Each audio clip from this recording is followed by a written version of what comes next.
Good afternoon, everybody. Welcome. Hi. We have a few people filtering in, but I want to get started so we get you out of here to enjoy the rest of the day on time. My name is Mikkel St. Germain. I am the Director of Parent and Family Engagement. It's very nice to be spending time with you today and throughout this week. I've met a lot of you across campus, and that's been a pleasure. Whether you're here on campus or you're watching this virtually, we welcome you. We have a wonderful panel of administrators from across campus life and the college today, and a few of them are proud Brown alums as well, so they can tell you about that. I would like to introduce to you on stage Matthew Branch, who is the Associate Director of Student Activities, Peggy Chang, Director of Curricular Resource Center and Associate Dean of the College, Mia McKinney, Campus Life Fellow and recent grad, Felicia Salinas Moniz, Director of the Sarah Doyle Center for Women and Gender, and Sean Thompson, Director of First Year Experience and Houses in Residential Life. In the audience, we have some students and some other colleagues as well. We have Lila Zimbalist, who's class of 23 and is a Meiklejohn advisor and a CRC advisor as well. And we have Daniel Newgarden, class of 2025, also Meiklejohn and CRC advisor. And in the front of the audience, I would love to introduce Janet Cooper Nelson, the chaplain of Brown University. And we also have Edmund McCullough, the associate chaplain of the university for the Catholic community. And we are also joined by Delphine Demosthenes, sorry if I mangled that at the end, associate university chaplain for the Protestant community. And we may be welcoming Amir Toft, who is the associate chaplain for the Muslim community.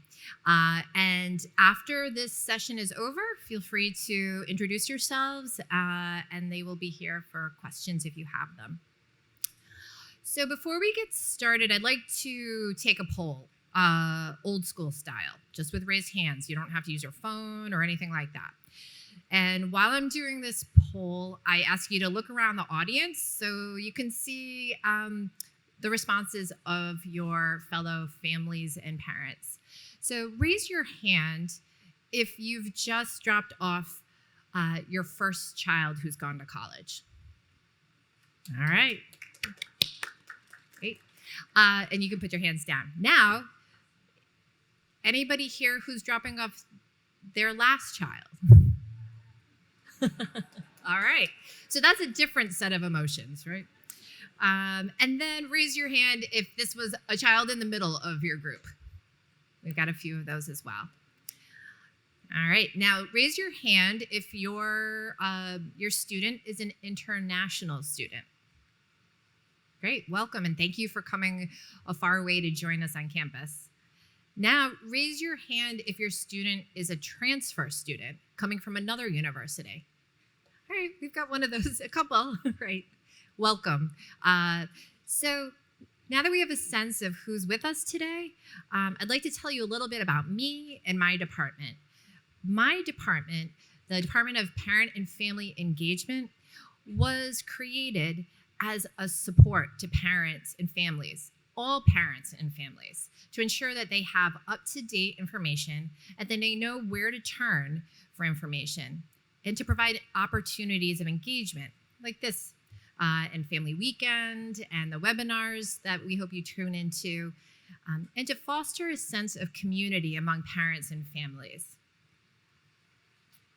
Because it isn't just your student who is becoming part of this community, it's all of you as well. And about me personally, I've been at Brown for almost 13 years now. And when I started, my two children were 2 and 5.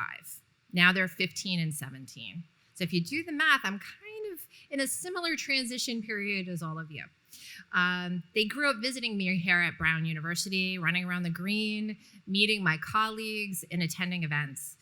And my goal, they feel very comfortable on this campus. They feel part of the family and the fabric of this community. And my goal is to help make you and your family feel just as much a part of that community. Because what makes Brown unique and vibrant and interesting place is all of you and your students. My colleagues on stage this afternoon represent just a small sample of the services and support that is available to your student as they make this important transition to college life. I will have each of them provide a very brief overview of the services and programs provided by their offices. And while they're doing that, if you could take the opportunity this time to use your phone to scan the QR code and send us some questions, which we'll answer towards the end of this program. So let's kick it off with, I'm gonna go to the far end of the table, Sean. You know, Felicia told me that you would start over there, so okay. That's right. Cool. Hi, everybody. It's so good to see you all. My name is Sean Thompson, and I'm the director for First Year Experience and Houses here at Brown.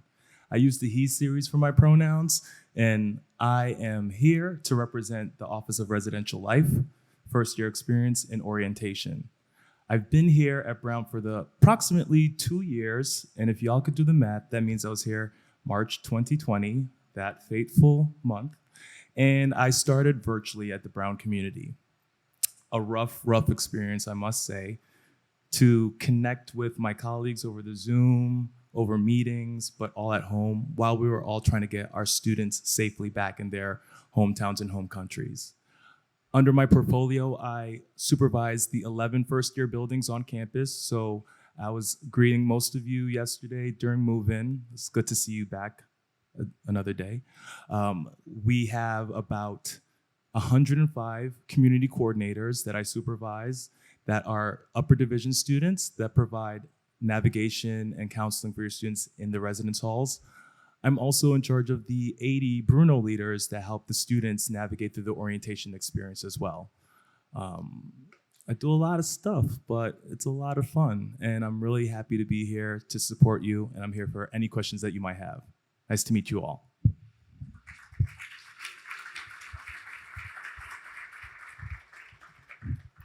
Hi, everyone. My name is Felicia Salinas Moniz. I use she, her pronouns, and I am the director of the Sarah Doyle Center for Women and Gender.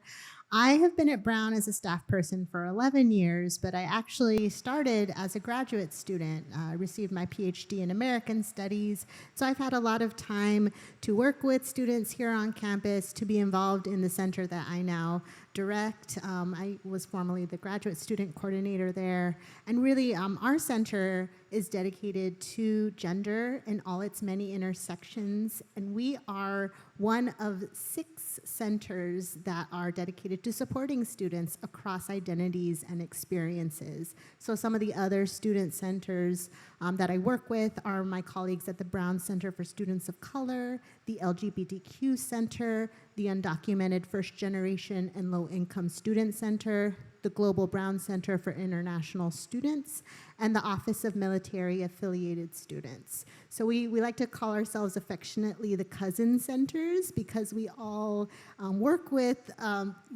your students. We collaborate throughout the year. We provide programs and resources. We are all physical locations. So Sarah Doyle Center specifically is the yellow house right across from Keeney Quad. There's a flag right over the door. You enter the space. I've been telling students, I was at the resource fair a little while ago saying, you'll enter in and you'll think you're walking into someone's house, and you are. This is your house. This is another home away from home, and you should make it your space.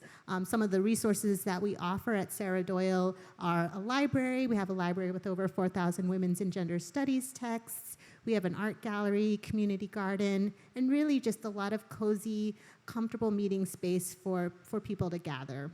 So I really look forward to engaging with your questions and just excited to have you here.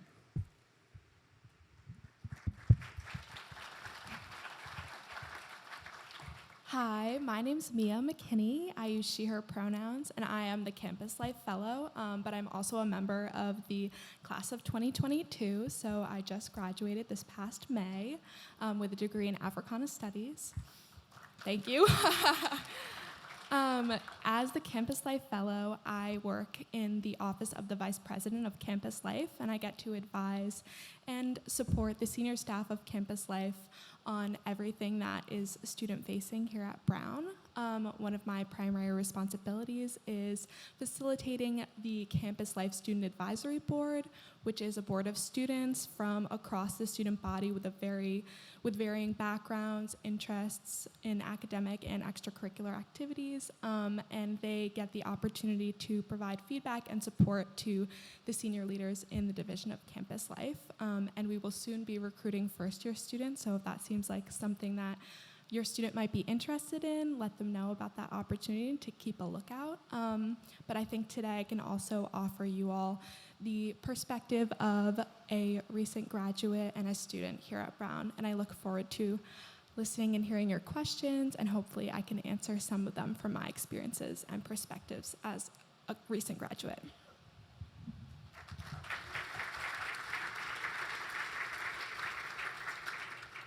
Good afternoon, warm welcome, families. My name is Peggy Chang, she, her, hers pronouns. I am one of the associate deans in the college, which means I'm an academic advising dean.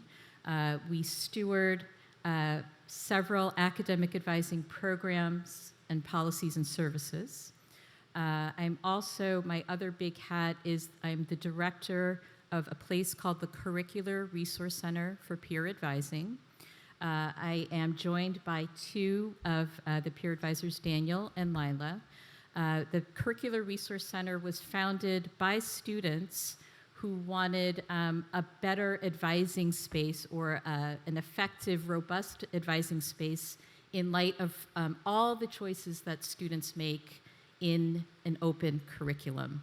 So my goal here today is to not just represent the programs that I run, but to give you a flavor, a sense, a taste of academic life at Brown. Welcome.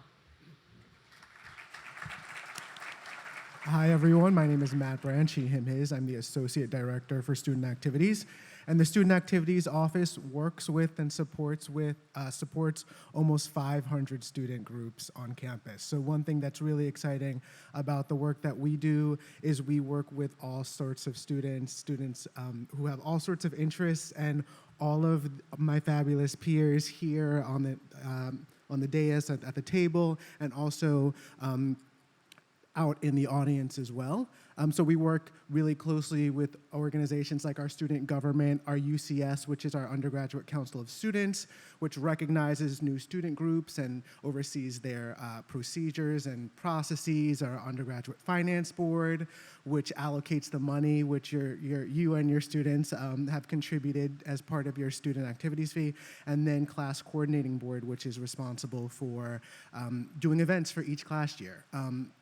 We oversee the Campus Center building, so some of you all maybe have seen the Campus Center, been inside the Campus Center. It's on the north side of the main green, so the building with all of the steps and the arch that you can go through to get out to Waterman Street. I've been at Brown for about 7 years in a few different capacities, and like Dean Chang and Felicia did a master's degree, did some graduate work here, and I'm just really excited to hear the questions that you have for all of us. One thing about the Student Activities Office that I think we share with all of the other offices is we're really invested in helping your student find their sense of belonging and where they fit in, how they fit in, and if the place that they fit in hasn't been created yet at Brown, helping them to create a new space, right, and connect across campus. So really, welcome to everyone. We're excited to have you here in person and virtually, and looking forward to the conversation.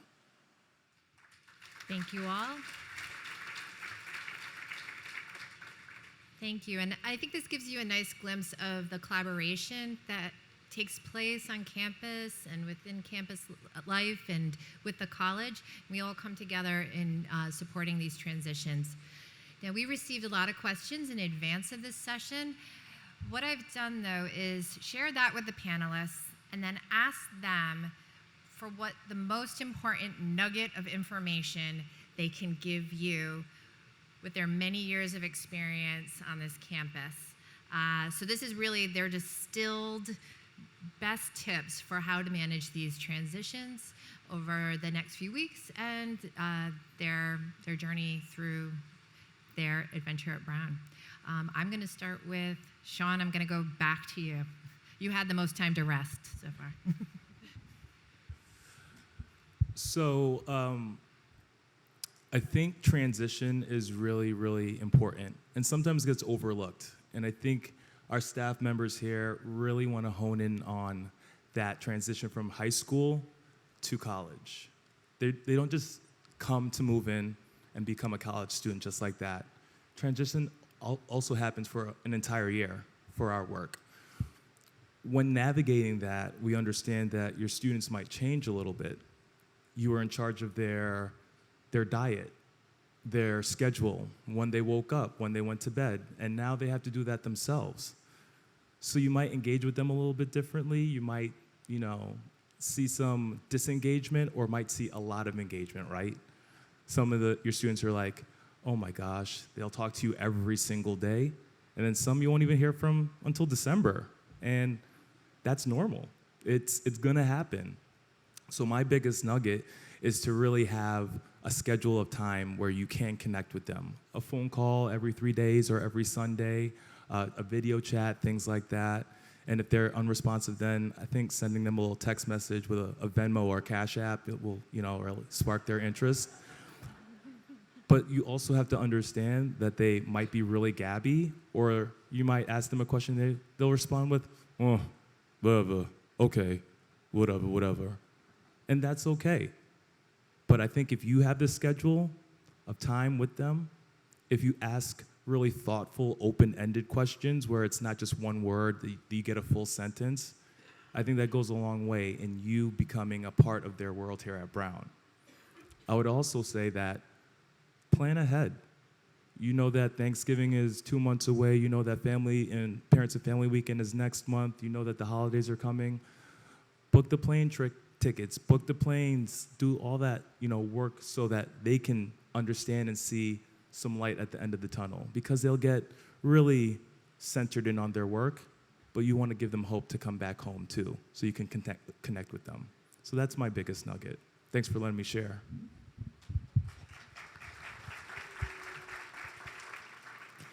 So I have many things to choose from, but the one that I think resonates the most for me in this space is when we think about where education happens, we have the benefit of the open curriculum. Your students are going to be engaged with so many wonderful courses, so many so that they're going to have trouble figuring out which ones they're going to take.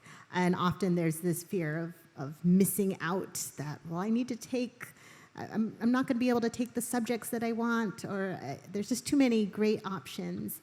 And classes are one aspect of their educational journey. The other aspect is the learning that happens outside of the classroom. So at a center like the Sarah Doyle Center and all of my colleagues at the other student centers that I mentioned, we are also, while we're not necessarily anchored in their concentrations, we provide a valuable place for them to put some of that theory into practice. A lot of our students are planning events that are maybe based around ideas and topics that they're learning in their classrooms, and there's a lot of value to that. So I would say when you're engaging in conversations with your students, it's really great to definitely engage with what are they learning in the classroom, but also what are they doing outside of the classroom? What organizations, what departments and centers are also occupying their time, because that's also where the education is happening. And it's really important to also put a value to that.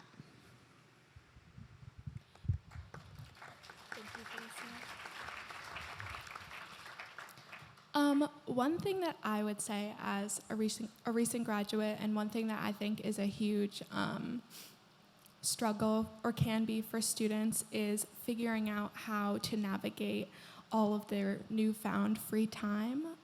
Sean touched on this a little bit, but I think I personally had difficulty transitioning from having every second of my day scheduled, going to school 8 hours a day, and then having my extracurriculars, doing my homework, going home, eating dinner, repeating it all the next day. And I think I would say one of the most important things is for students to make decisions that prioritize their time, both making sure to spend time doing the things they really care about, and of course taking the time to figure out what those things are, because that of course might change.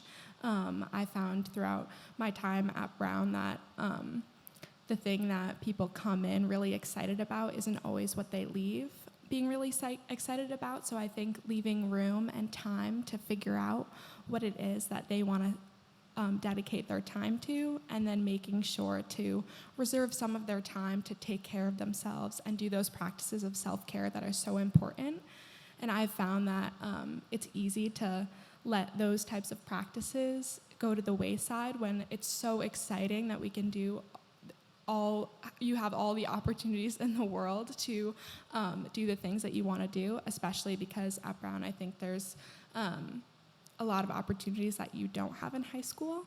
But I would just encourage you all to encourage your students to make sure that they're taking time to take care of themselves and prioritize that time to breathe and sleep and eat. So that's what I would say. Thank you.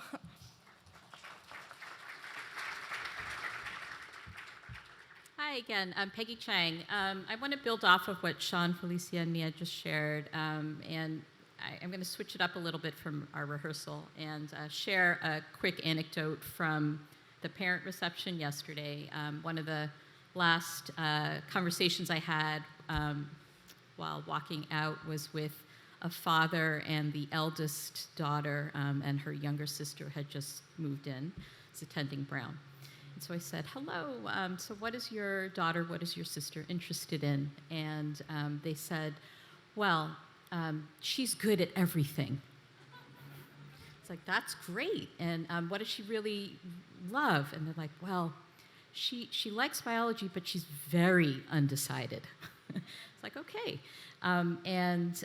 So the older sister, so much love in this question. It was so lovely, so much love. Said, I'm concerned a little bit. What advice would you have about putting some structure into her decision making? Such a great question. So I'm going to share what I said last night. All of your children got into Brown because they're brilliant. They love, like so many things. They're good at it all. They're good at it all. What Brown is inviting you to do, though, is to discover the difference between like and love. To discover the difference between like and love, because when you discover what you love here, the sky is the limit. I truly mean that. And I say that as someone who has been advising for nearly 30 years. I've had literally thousands of advisees. What I love about advising at Brown, my favorite part of my job is I get to advise with undergraduates who are so dedicated to helping students find their way. And I think the biggest transition that I want to kind of convey is in this piece about discovering the difference between like and love is it's not easy. There will be moments of uncertainty. There will be moments of not quite knowing who you are anymore, maybe. But what I said to the father and to the sister is you start with who you know you are. You know who you are. Start with what you know, but then be open to discovering, because I can guarantee you there is a lot to discover here. There are hundreds, 800 plus professors, nearly 2,000 classes, 80 choices of concentration, and Lila represents someone who designed her own. So there are so many of us here, faculty, staff, peer advisors, who sit with students and have these in-depth conversations about discovering who you are, what really matters to you, the impact you want to have in the world, and the difference between like and love. Well, one drawback of going last is all of your other fabulous colleagues say almost everything, right? But I guess I want to touch on one thing that for me felt like a theme through some of the other answers is around time. And you all are here. It's the first full day, and we've got orientation. We have our activities fair where your students can learn about different student activities. And sometimes it can feel like, oh, it's only 8 semesters or it's only 4 years, and we've got to do it. And we've been building to this time. They only have 4 years, but they have time, and it's okay for you and for them to take their time, right? So just to give you a little bit more of an example of what I mean, working at the Student Activities office, we get to see students, who come in as first years, who have it all together, who are in the same groups and leaders in the same organizations all 4 years, right? And they know what they want, and that's excellent. But that's only one way to do it, right? There are also students for whom it takes until their senior year to decide what the difference between what they like and what they love, and that can be both in the classroom or out of the classroom, or as Felicia was talking about, merging the theory and the praxis, right? So I know, especially in this day and age, I went to college a while back, and it feels like each year the intensity level gets higher and higher and higher. I know you all know that firsthand, but it's okay to stop. It's okay to look around and say, you know what? Maybe this semester I'm not going to join 5 new clubs. Maybe this semester I'm just going to, stay in the one club that I'm in, or, maybe I'll take one new opportunity, right? And just know that you have time and to lean into that, lean into the quiet, as I think Mia was alluding to, the downtime, the time to think, the time between classes when you might be just hanging out with a friend or, going into someone's office hours, right? So just, the time is going to go by quickly for you all as parents and family members, as students, but also sort of take the time and make the most of the time that you're here, right? And it's okay to not do everything all at once, right? And that's one thing I think, as Peggy was talking about, your students are coming in having been the best of the best and having been totally overprogrammed in high school from 6 a.m. to 6 p.m. It's okay for them not to know for a little while. It's okay to be in a place of discovery.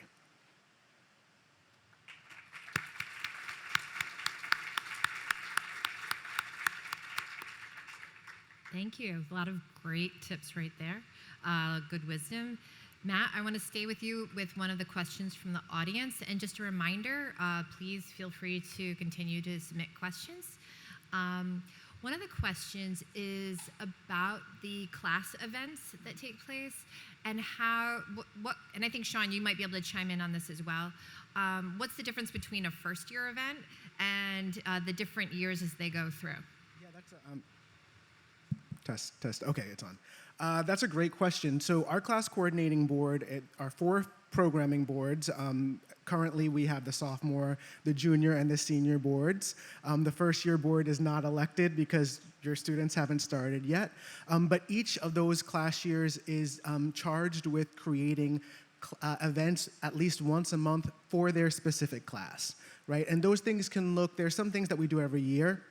We do senior week for graduating students every year. There are a few other large-scale events we do every year, but it's largely up to the board and what they hear from the students, right? So, some students might want to, in the fall, do something like apple picking, right? Or in the past few years where we've gone in and out of virtual and in-person events, there might be a need for something, say last year at this point, where the students really want to come together and congregate in person, right? So the sky's the limit, but the students are really looking to and respond to the needs of their individual class years, which is why we have them organized in that way, right? So if you have a student who might be interested in convening events for other first-year students or other transfer students who are sophomores, I encourage them to get involved.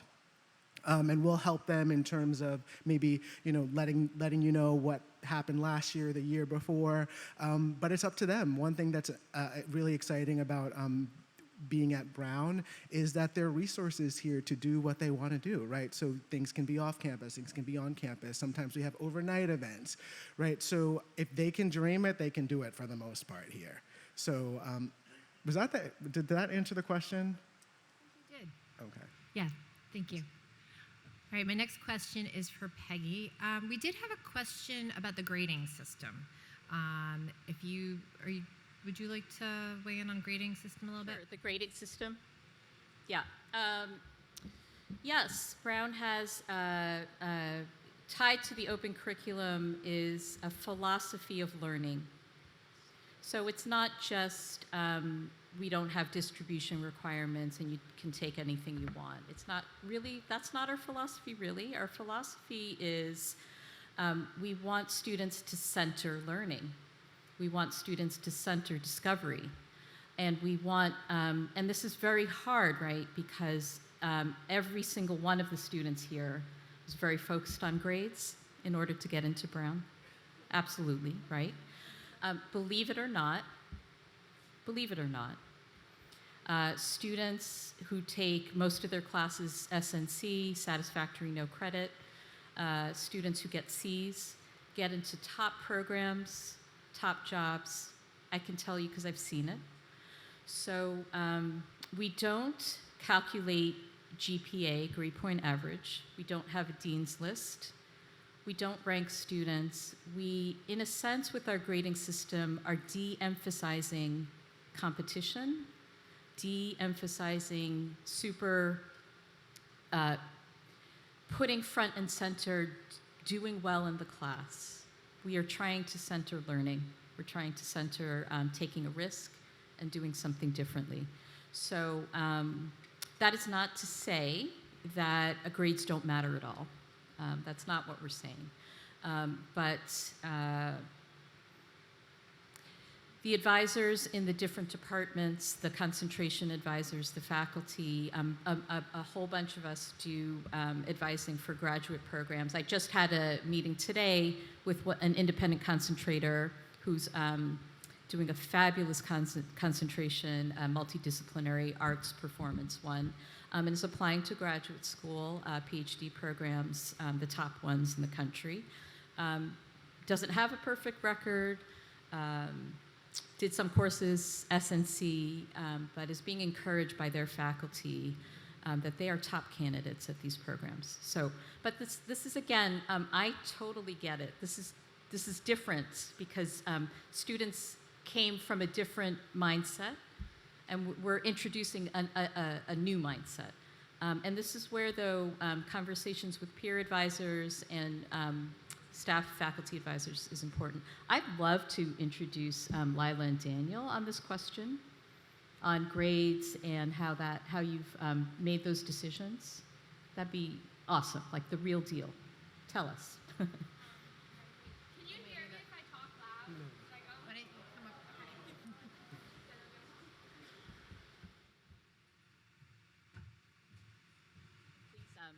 Please introduce your whole. Hi, I'm Lila. I'm a current senior, class of 2023, and I work in the Curricular Resource Center. I'm doing an independent concentration in computational neuroscience, so Brown doesn't actually offer it, but I've created it myself. I'm Daniel. I use he, him pronouns. I'm class of 2025, and I also work at the CRC, and I'm concentrating in archaeology in the ancient world and Egyptology and Assyriology. Yeah, so I think in terms of grades, one thing that it did take me a while to sort of get comfortable with, I think it took pretty much my whole first year to recognize the fact that grades aren't nearly as high stakes here as they were in high school. In high school, obviously, grades were very important. They felt especially important because you wanted to get into college, you wanted to go somewhere good, you wanted to go somewhere you liked. Here, grading takes a much more casual approach. I feel like in most of my classes, there are obviously exceptions, but in a lot of classes, professors are grading you obviously on your performance, but also just on your general interest, your general level of care about the topic in the course. So this is my second to last semester. I've finished most of my concentration, and I'm taking a lot of classes for fun this semester. just classes I've always wanted to take but never had the time to before. And I'm planning to take most of them pass-fail, and I'm not very worried about that because I know that it will all work out. It doesn't really benefit me to take a class for a grade that I'm really just doing to try out a new subject in. So that's definitely one thing that takes a while to get familiar with and get comfortable with, but this idea that the grading system here is really meant to help you academically. No one's out to get you, no one's trying to catch you. We don't have those professors that brag about how only 10% of their class ever gets A's. That doesn't really happen here. It's more just all part of the learning experience. Yeah, my experience has been very much the same. I want to echo what Lila said in saying that attitude kind of pervades all of Brown. It's not just the administrative line that they sell to people. It's very much my professors are concerned with making sure that people are showing a genuine effort and genuine passion for the material. They're not trying to catch you out. And I will also say that taking classes SNC has no bearing on concentration, honors, nothing. It's very much, they just want to know that you're learning regardless of, you know, whether you're taking it for a grade or SNC or whatever grade you receive. That's not an issue for pretty much anyone that I've encountered at Brown. That's not a focus. Thank you.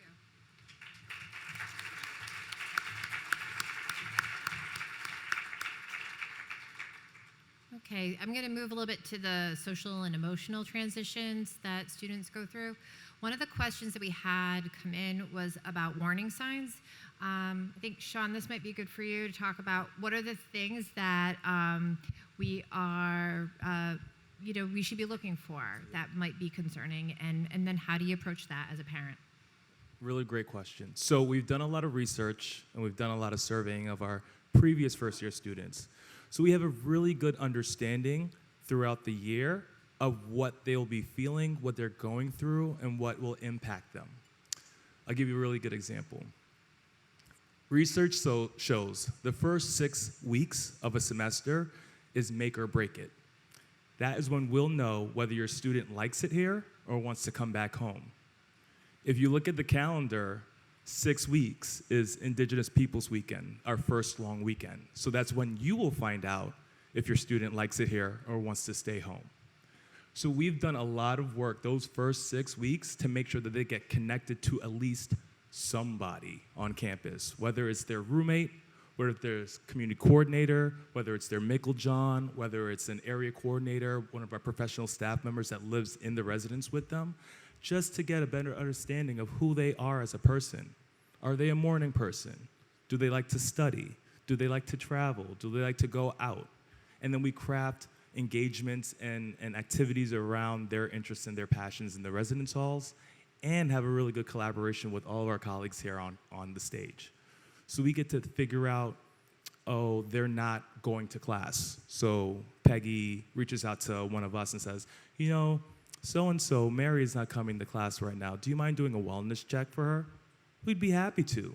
We talk to the community coordinator and we say, hey, your resident Mary's not coming to class. Why don't you give her a knock, see how she's doing, figure it out, you know? Another really great example is that around November, guess what? The money runs out for them. They're spending all their money the first 2 months around food, their flex points, and things like that. So that's when we talk about budgeting. That's when we talk about student employment for the next semester. We really think about and try to project some of these things that happen to your first-year students so that we put them in the right positions so that they can make the best choices. And all through this entire journey, we want them to develop autonomy and agency in their choices. Parents, what you can do is really have an understanding that if they're not calling you, like I told you earlier, like you used to talk to them every single day. That's weird. They're not picking up anymore. Let us know. We'll reach out. Or they're talking to you way too much. That means they're not connecting with their friends on campus. So we need to make that happen as well, too. So you see some of those little tics or little changes in their demeanor and their behavior. We're happy to investigate. We're happy to be a referral, and we're happy to connect them and make sure they have a successful year. So, somebody, Peggy, do you want to add into excellent. that? Just in terms of how to get in touch, if you are worried, 2 emails, either one works. Student support at brown.edu, goes to the Student Support Services Deans. They're especially experts at working with students in crisis or who are kind of struggling, having a hard time personally, or college at brown.edu. Those are checked routinely, and we'll find your email. So. Thank you. So we have a question about, now I know, Felicia, you manage the Women's Center, but question about what other types of centers we have on campus and how do they support students just in general? I know you're very interconnected with all of them. So, as I mentioned a little earlier, I'm one of 6 centers. So, the other centers being the Brown Center for Students of Color, LGBTQ Center, Office of Military Affiliated Students, and the Global Brown Center for International Students. So, we are all, and I love this sort of bridge from talking about the very intentional student support that exists on this campus. We all, even though we are in different offices and buildings, we all talk to each other. We're all in communication. So our centers know the resources to refer your students to. And if our colleagues in the Dean of the College or Student Support Services knows that one of your students is very active in one of our centers, there's communication that happens. Like we have that communication. It's very intentional, the level of support here. And that's something I've really appreciated working here at Brown. We provide a lot of resources, programming throughout the year, really alluding to what Sean mentioned. We're very attuned to the different time periods. So we think about, okay, it's midterm season. We need to get those study breaks happening. It's finals period. We need to make sure we are open a little later so students have additional places to study that's outside of just in their dorm or at the library, really diversifying where they can find productive workspace or just productive de-stress space. So we also think about time in that way. And we, myself and my other colleagues, we have many conversations with students. And often it's the sort of like at the water cooler conversations. We love engaging in those impromptu conversations when students are just hanging out at our centers. Those are my favorite moments because that's where I get to learn, well, what are students studying in classrooms? What are they maybe having issues that they just need a listening ear? A lot of the myself and my colleagues at the other centers, we are that listening ear. And we also employ student staff that work with us who are other listening ears. And one particular program that I want to highlight and at the Sarah Doyle Center is the Women, Gender, and Sexuality Peer Counselors. So that's a cohort of 11 undergraduate students who's co-supervised by our center and the LGBTQ Center. And the Brown Center for Students of Color has a similar cohort of students called the Minority Peer Counselors, and UFLI has the Undocumented First Generation Low Income Peer Counselors. And these are their peers that are going to be supports who are creating events and programs for students, really helping throughout their transitions, the many transitions they'll have across their 4 years at Brown. So I think that's one of the most integral supports is also that peer support. And that's just, we're one portion of that because there's other peer leaders who are also providing that type of resource. Thank you. Next question I will direct towards Mia, but I think Peggy, you might be able to add into this. One of the questions that came in was about a student who's considering taking 5 classes in the first semester. And would you recommend that, or do you have strong feelings either way about that? That's an interesting question. I think I would probably recommend against it for the first semester in the spirit of trying to figure out what life is like at Brown and adjusting to how a student wants to spend their time. I think there are a lot of students who can take 5 classes and be super successful in all that they do, but I personally would recommend holding off and waiting to see how the workload is once they're at least a semester in before trying. But of course they can if they want to, in theory. Yeah, I rarely give blanket advice because of the diversity of the student body and context and situations. But on this one, this is blanket advice. Take 4 classes your first semester here. um, because one of your fifth class is making friends. Your fifth class is learning about all of what Brown has to offer. Your fifth class is the Dalai Lama's coming, and you want to make sure you get to that event. And 4 classes is plenty. Most students here take 4 classes a semester. 3 classes is also full-time. 5 classes is also full-time. And sometimes a student is experiencing challenging semester, and we will also talk with students and authorize a reduced course load. And so we do that as well for even to 3, 2, or 1 classes if necessary. But 4 classes is plenty. You will find, say, Lila will probably confirm this. She's been a TA for several computer science classes. A computer science class may, outside of class, be as much as 15 to 20 hours of work a week. If you're in another STEM type class, engineering or chemistry, you have that lab, and that lab is 5 or 6 hours long. And as someone who's a humanist, we both did the Public Humanities Master's Program here. Don't tell Toni Morrison that literature or creative writing isn't a lot of time too. When you really throw yourself into the classes here, your students will find 4 classes is plenty. Now, I always have advisees who take 5, who try out 5, maybe their 2nd or 3rd semester. And my advice there is see how it's going. By the 5th, 6th, 7th week, have a conversation with your advisor. If you feel like you're always kind of behind the 8 ball, not quite getting to all of them, you're doing 3 classes well, but the other 2 you're never quite doing, it's okay to drop a class and to drop down to 4. And so a lot of my advisees try out 5, some succeed and keep going with it, and others like, you know what, Peggy, you were right. I'm going to drop this class. Thank you. So one of the questions we got, and I'm going to direct this to you, Matt, but I think if anybody has some advice on this as well. So one of the questions was about a conservative on campus, if you have a conservative student. And I know one of the groups that you have at Student Activities are the Brown Republicans, and we have other groups with a more conservative bent to them. So could you talk a little bit about that? Yeah, thank you, and I really appreciate that question. So we have a bunch of advisors in our office, and we split our work up based on themes, so performing arts or academic groups.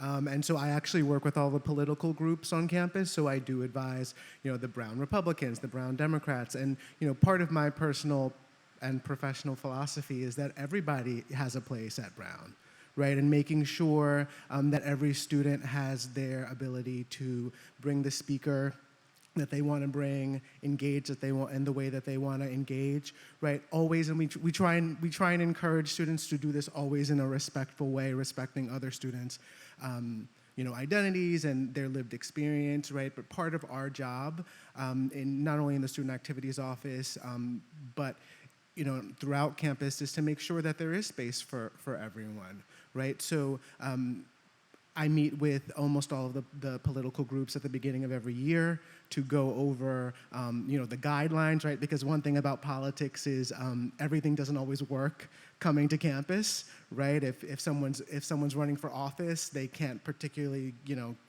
receive university funds to come and speak, right? So we go over rules. But I also want to make sure that students feel like a sense that they have their space, right? They have their ability to express themselves and to bring people to campus or convene as they want, right? And then that sometimes means having conversations with students and other groups if there are challenges, right? And making sure that everybody has a space and a place at Brown, right? So there are many conservative students at Brown. There are students who are in, conservative leaning groups. And we support those students, and we want to make sure that they bring the people who they want to be able to bring to campus, and they are able to engage in campus the way that all of our students are able to engage, right? And so this is a question that I think comes up often at Brown because there is sometimes Brown has an association with either a particular ideology, right? But part of our work is to make sure that whether that's the case or not, that all of the students feel like they have a space at Brown. And I'd love to hear from my peers here about how they've engaged with that as well. Sure, I can tag in. I think at the heart of it is conflict. And people are afraid of conflict. They're afraid to be wrong. They're afraid to be not right. And conflict is just a meeting of different ideas and different passions and trying to figure out how can we live and work and play in the same place. We get a lot of conflict in our residence halls, right? Our roommates.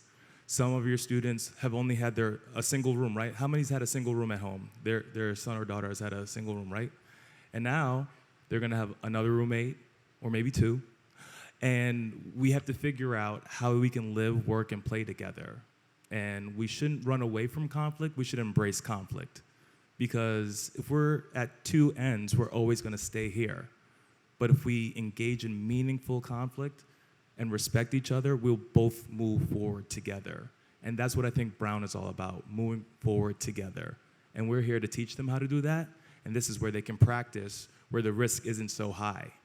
We're a little mini society, and we try to recreate the world as it seems outside of this world, and they need to be exposed to that. They need to understand that, and we're happy to teach them.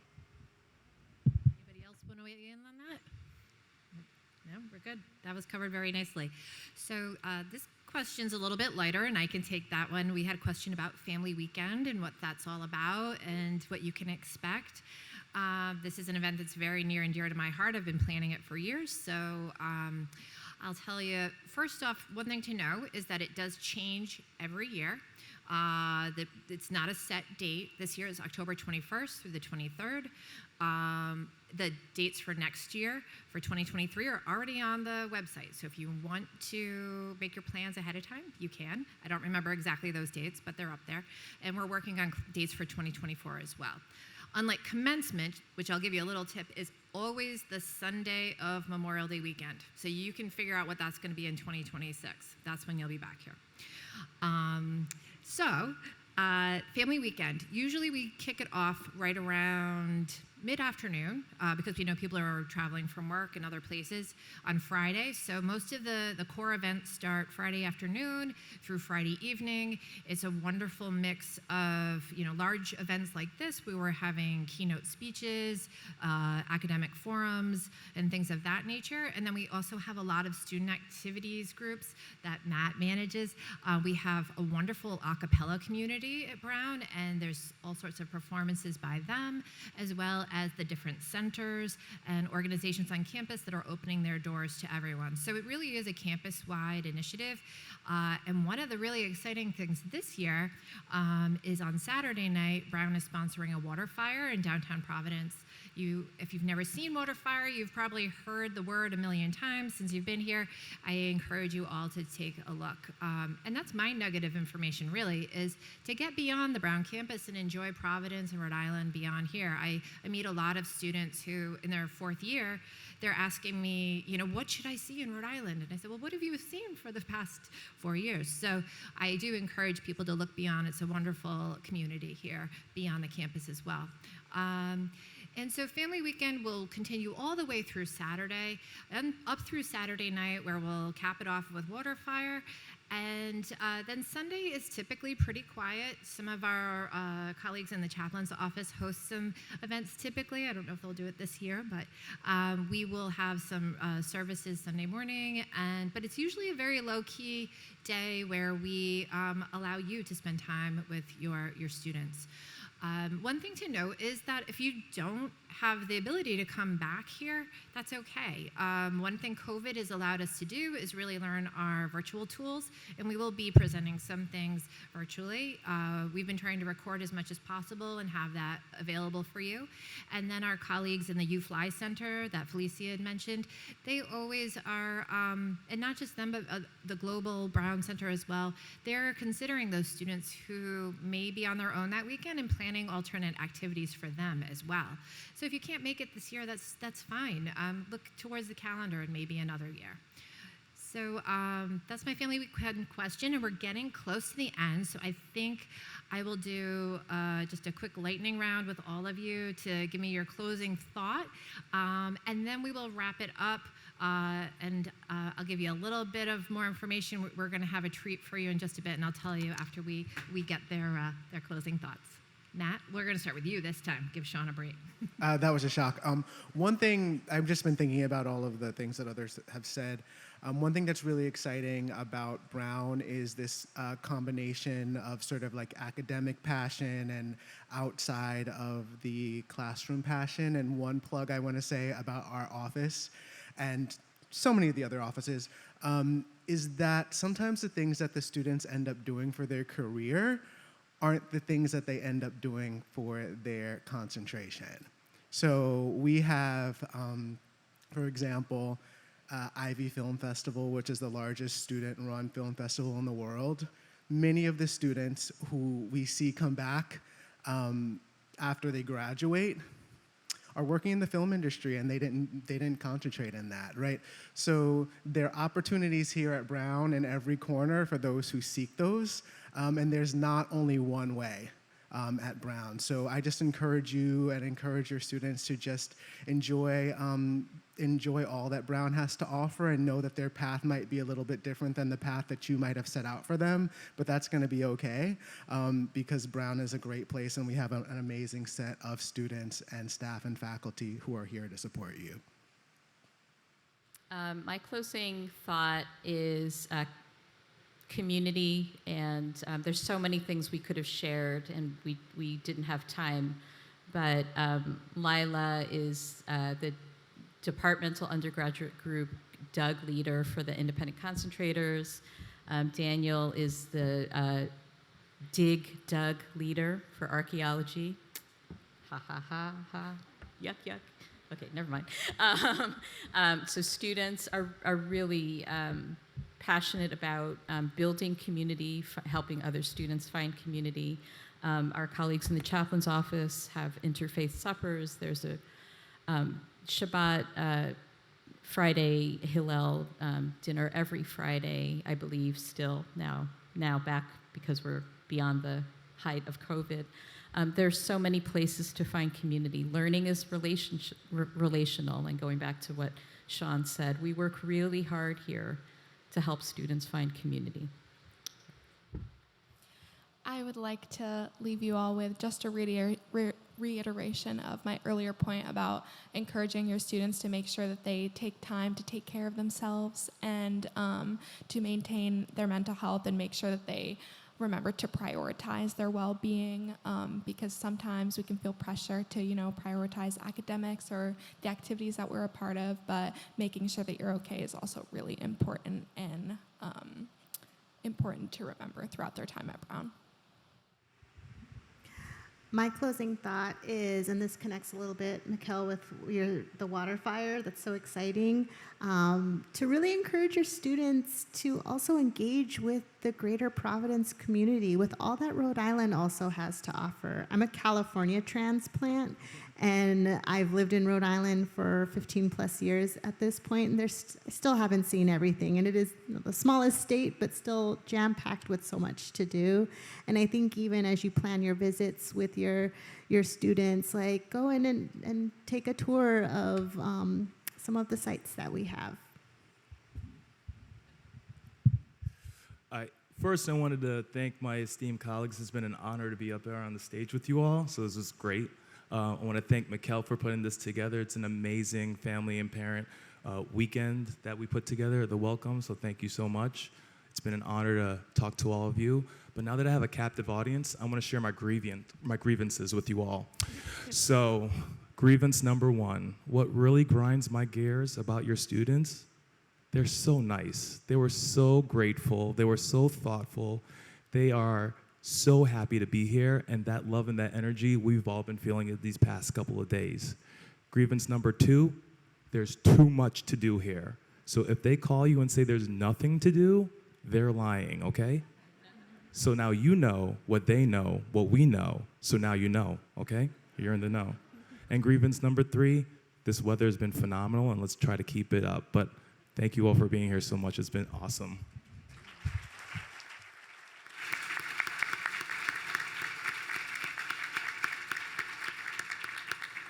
Thank you, Sean, Felicia, Mia, Peggy, and Matt. I am blessed with some wonderful colleagues here on stage and throughout the campus. I hope you've all gotten a really good sense of the types of supports that are available to your student and to you. And if you don't remember any of the websites or email addresses, you can always email family@brown.edu and we can point you in the right direction. So we are your specific support for parents and families, and I do hope that you will use us in that way. Now that we're completing the weekend, at the back of the tent, you will see a green and white truck. That's Dell's Lemonade. That's a Rhode Island tradition. If you've never had it, please go help yourselves. It's frozen lemonade, and it is delicious. But also feel free to come up and speak to any of us up here or in the audience, and we would love to talk to you. Thank you.